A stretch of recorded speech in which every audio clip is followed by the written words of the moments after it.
Hello and welcome to Educational Toolbox Time. Um, Today we're going to listen to Dr. Boyer. She is a learning specialist here at Springfield Public Schools, and she talks to us about some different things that you can do as a teacher, either as a new teacher or as a veteran teacher, to help just build that support. Um, Before we dive into what she has to say, I had taken a survey and I'd sent it out to several teachers, and some of the things that I got back when asking about this was teachers saying that they were struggling with the engagement of students, communicating with parents, keeping kids safe, teaching them why they're on quarantine, teaching kids why they're on quarantine or you're on quarantine. Just wanting to get back to normal.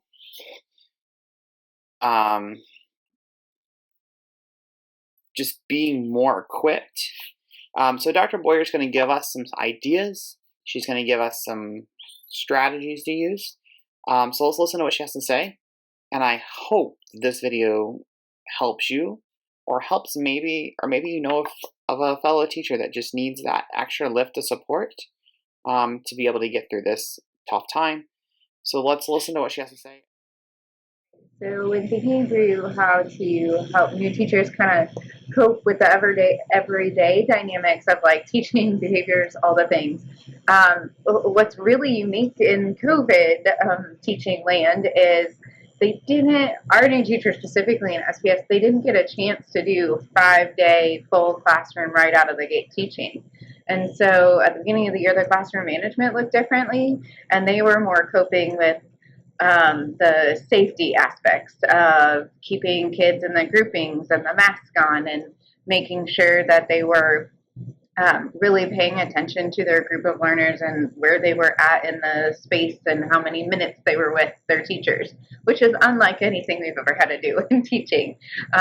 So what that did was it took the number of decisions they were already making, and I would guess tripled or more those types of decisions they were making. So you could easily see, I currently support 9 new teachers to the district, and each time it was just a little bit of like frazzle when I would check in with the teachers. There was just so much that had already happened by 9 o'clock or by noon. And so what we really had to start thinking through is like parts of their day. So when you make it through that morning chunk and then, take a minute for yourself, when you make it through the middle part of the day and you stop and celebrate something that has gone really well, and then you make it to the end of the day, making sure that they were really making good choices about how they use their time during the day, but then also after. They're notorious for staying late, working weekends, and all the things. So making sure that they felt like they had the resources they need, but that they didn't have to have it all figured out like right out of the gates, because nobody had pandemic teaching figured out right out of the gate. So I think, to a specific example, I do have 2 new teachers who are a team working together. So it's just them.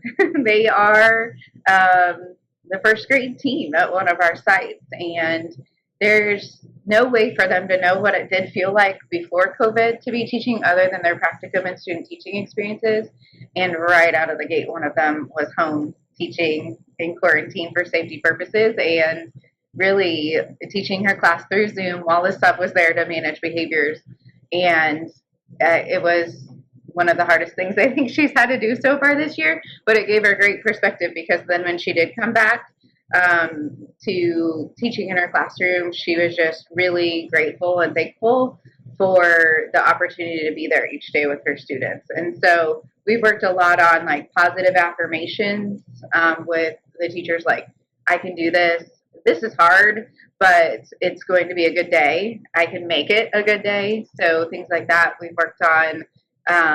When we do see teachers for meetings, whether it's on Zoom or in-person opportunities to do like team builders or connections, things like that, that also get to there are other things going on in life that are fun that we might want to share with our peers, or just really offering additional sessions for coaching, checking with the administrator, or should they need services beyond us. We do know that we have those available, and we're pretty careful about if that comes up in a conversation, keeping it confidential, but also trying to get them the resources that they need.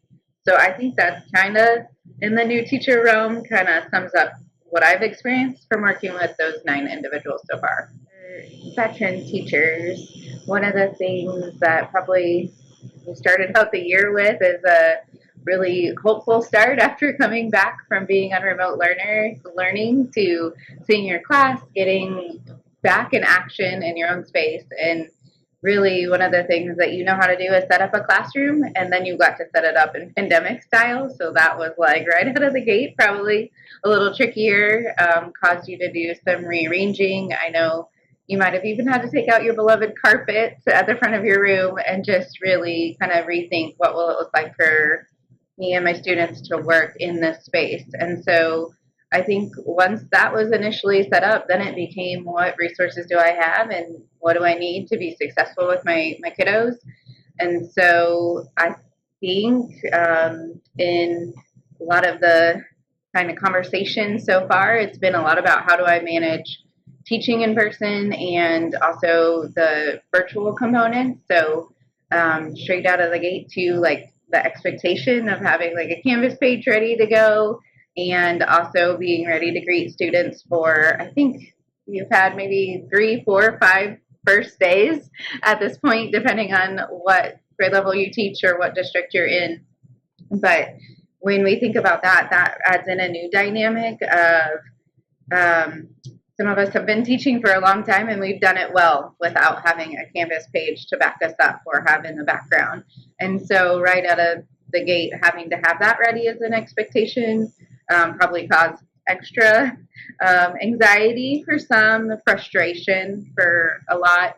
And then even if our Canvas pages were up and running, we were being asked to pull in like blueprint information, announcements for students, and so many other things. So really just stopping and thinking about which things do I already know how to do well. And if I need to learn some new Canvas aspects, can I do that like one item at a time? So if it is get the homepage ready, step away from that, go get ready for a typical seated day, come back, add in learning how to do your announcements, whatever that was. Just really taking time to not try to tackle it all at once, because that's really frustrating. And then just realizing too that like you have peers around you that can help. And this might be one of the few times where you have to ask for help.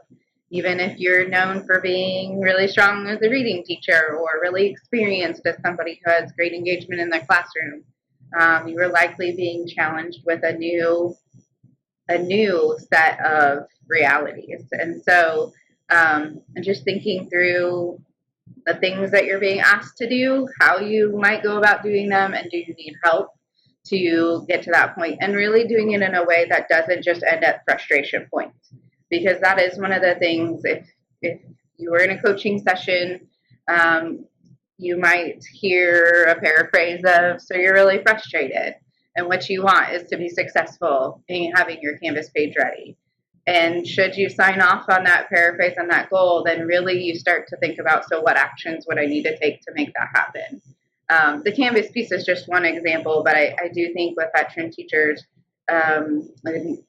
it's just a little bit different as far as we know one way of teaching, and a lot of different things are coming at us to have to change, adapt, overcome.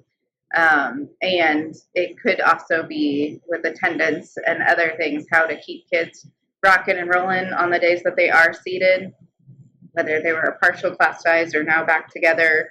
A lot of questions about how to interact with kiddos when we can't meet more than 15 minutes at a time, how to get some math concepts done when we really don't have the ability to have manipulatives out, or should we want to do those things but have 3 almost unmanageable behaviors in our classroom, like kind of how to work through those things. So those are the main kind of topics that keep rising up. I don't don't quite have the answers for all of those, but really seeking support to kind of work through each one and not going at it alone, I think is going to be really, really important.